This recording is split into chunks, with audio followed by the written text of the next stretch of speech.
Në pamje të parë, mund të duket sikur Shqipëria është shumë larg lindjes së mesme për të ndier pasojat. Megjithatë, realiteti është ndryshe. Një shpërthim bërthamor nuk është si një shpërthim konvencional. Ai ka pasoje që shkaktojnë shumë përtej kufive të një vendi.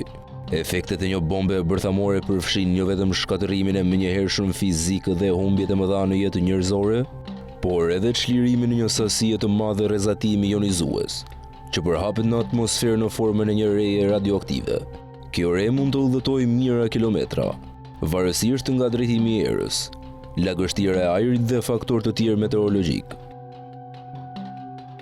Ekspertët e mbrojtjes civile dhe të rrezatimit kanë llogaritur se nëse një bombë bërthamore shpërthen në Teheran, për shembull rrezet radioaktive do të arrijnë Europë brenda disa ditësh, veçanërisht nëse shpërthimi ndodh në një lartësi të madhe dhe kushtet atmosferike i shtyjnë drejt veriut dhe më pas drejt kontinentit evropian.